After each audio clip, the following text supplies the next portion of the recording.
Hi everyone, welcome back to Coffee Books and Rain, where I am winding down the evening with a little bit of decaf coffee, trying to figure out my plans for the week. I really should be packing a little bit because I'm going to Georgia Tuesday night, where I'll be spending the rest of the week in Georgia with my mom, and so I'll have to pack up most of my stuff and record a few episodes from there. But until then, I am going to talk to you guys today about If Wishes Were Retail by Auston Habershaw. And I loved this book. Now, it's not very long, and apparently, as I was reading it, I did learn that it started out as a novella that got fleshed out to be about a 200-page novel. It is expected publication on June 17th of 2025, and it says it's 256 pages in paperback.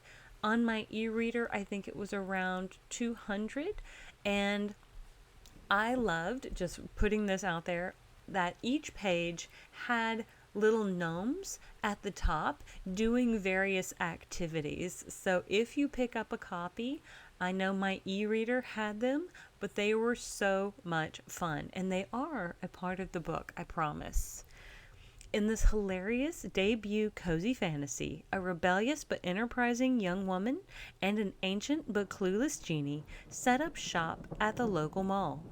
Alex Delmore needs a miracle. She wants out of her dead-end suburban town, but her parents are broke and NYU seems like a distant dream.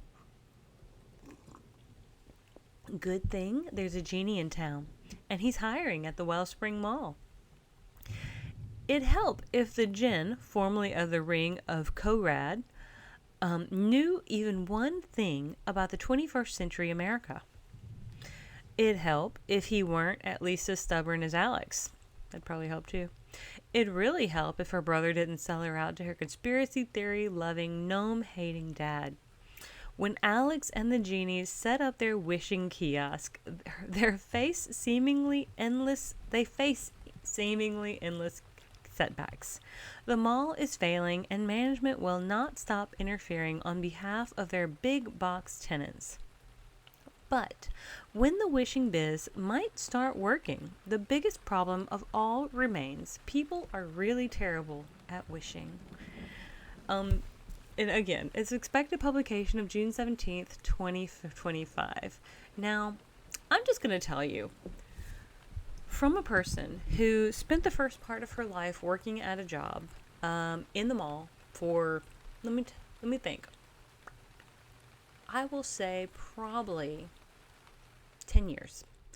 I was a mall rat. That's what I called myself. That's what I considered people who would enter through the back doors, the back hallways, when the mall was closed, to open the stores. And I had 3 different jobs at one time in the mall. I would pretty much open one store, get off at one store, walk over to the other store, end up closing that store for the night, what have you. So I was what I referred to myself as a mall rat. I had multiple jobs: Journey Shoes, Annie Ann's Pretzels, Claire's, Icings. I worked at clothing stores like Gap and Paul Harris, Kirkland's, which is a home decor store. Where else did I work? Let's just say quite a few places. So I am very familiar with the mediocre, also usually minimum wage, of the mall retail worker. So this book hit a lot of really good notes for me. Now, when I worked at the mall, it was probably mid to early 2000s. So the malls were still doing pretty decently. It was still a pretty good place to go. Now malls were probably in peak popularity, I would say 80s and 90s, really pretty big. I would say probably now not so much, but really I think malls should make a big comeback. I love going to malls. Having one place where you can just do all your shopping for everything you want. Yes, please, thank you. Why do I have to hit up so many different locations? I don't know. So, Alex needs a job, and she's about 17. Her moped is not working great. And her mom doesn't want her driving on the interstate, so she really has to catch a lift from her dad. And at the beginning of this book, we learn that her dad has made a really, really bad investment where he has bought what was, he thought, was a male enhancement drug that he was going to purchase in bulk buy and then turn around and resell. Well, let's just say it was kind of a pyramid scam, more or less. And now he has all of this product that is pretty much placebo and has not got anywhere to go. The family is broke because he's pretty much used all of their money. Him and the mom are pretty much separated. He's living in the garage. The mom is so furious with him.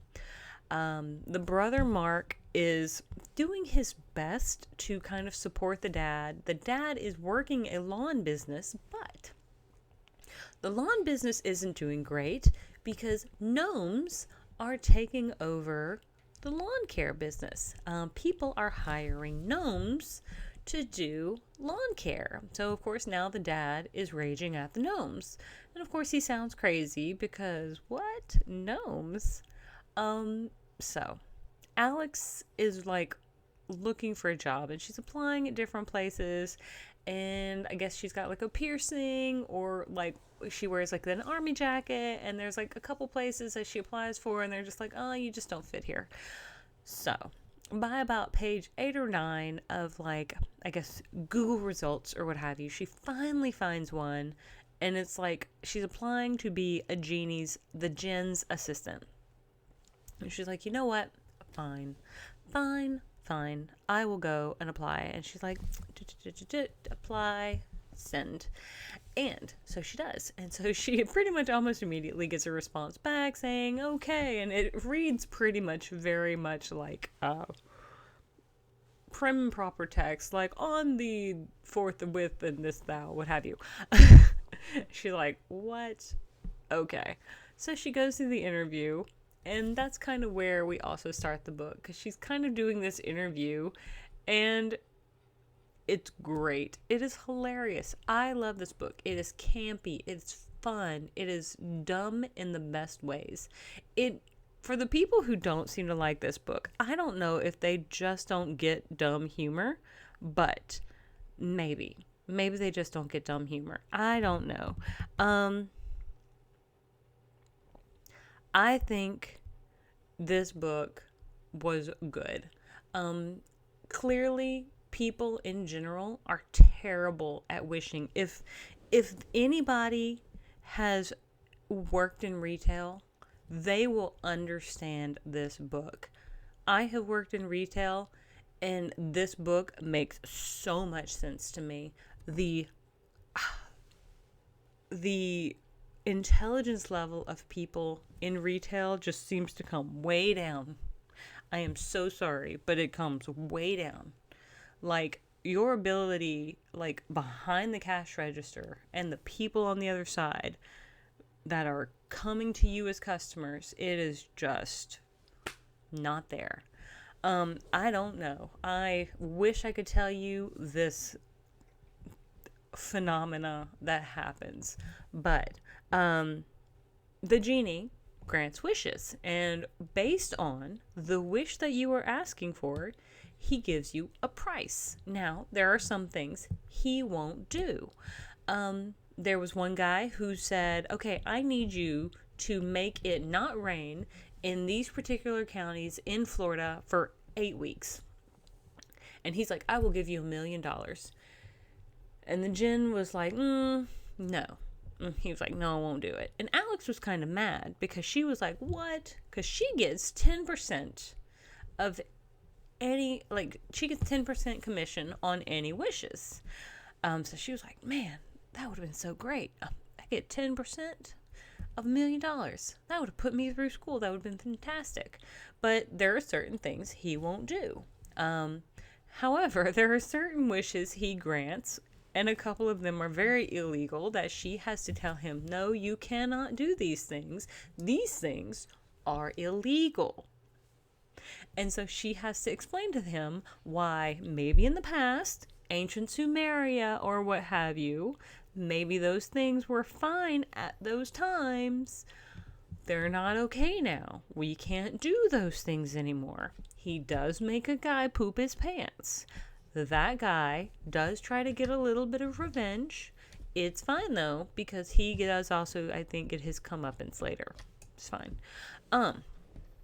Now, I think it was a great concept. Personally, loved it. I give this a solid 4 stars. I kind of wish there was going to be more. I really do. I wish I could see more gnomes. Gnomes gonna go on a rebellion at one point. They go on a strike. It's so awesome. Anyway, I don't know if you can tell, but I really this book hit such a good note with me. And I think it is. I think it is because I worked mall retail. And that is exactly what this book, at the very beginning, there is a little bit of a preface or what have you that says that if you are anybody who has ever worked in a small town America mall, minimum wage job, if you've ever done any of that, if you've ever worked in customer service, then this kind of book is for you, because you will understand. And I did so much. I felt Alex so hard. Poor girl. My family is definitely not as dysfunctional as hers, but I got it. I definitely could understand the people in her family. They're not the same people in my family. Love my brother, my dad, my mom, all really cool people. But I get the mall dynamics as well, and having to her boss, this genie who's never worked in retail. Now I did keep wondering, well, if the kiosk is not working in the mall, why do we have to be in the mall? Why can't we go have a shop on Main Street or something like that? Why can't we open a shop somewhere else? A kiosk in a park. I don't know. I kept wondering, why did it have to be in the mall? I didn't really know that, but I do love the fact that this particular person, their name is Bookworm on Goodreads, so whoever they may be, they said, it reminds me of the cheerful comedy of Wallace and Gromit or of a Ghibli movie. And honestly, I don't know if I really get the Ghibli movie, Studio Ghibli, but I could 100% kind of get the campiness. I could get this as an anime, but maybe not a Studio Ghibli movie. Just as a funny little anime or comic series. That would be really fun. Leo is kind of almost chirping at me. It's so adorable, but I'm almost done. But ultimately, the mall really does kind of they start kind of telling them they can't do certain things when it comes to the types of wishes that they're doing. So they narrow it down to certain types of wishes. Well, then the big box stores get mad. Let's just say maybe a JCPenney's or a Dillard's gets mad that the wishes are cutting in on their profits. And so then they can't do those kind of wishes. So then they do something else. And some things break bad. Things go good. There is some drama. But all in all, things go in the way I think it's supposed to go.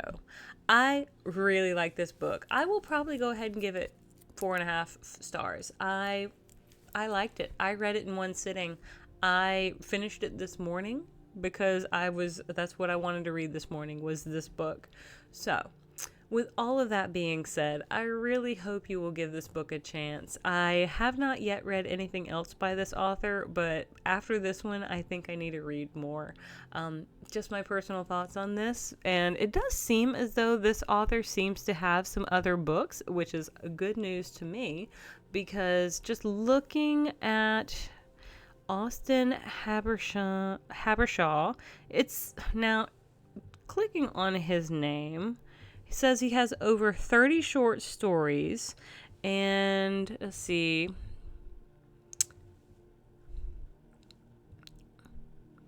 He has a couple of the Saga of the Redeemed Book, parts 1 and 2.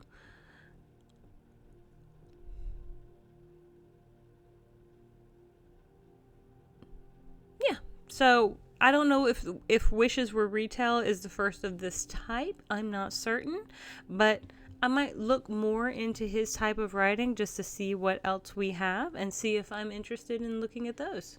But I do want to thank you all so much for tuning in. Thank you for liking and subscribing if you have. And if you haven't, I hope you will. Thank you for joining me on this journey. I will see you all on the next page.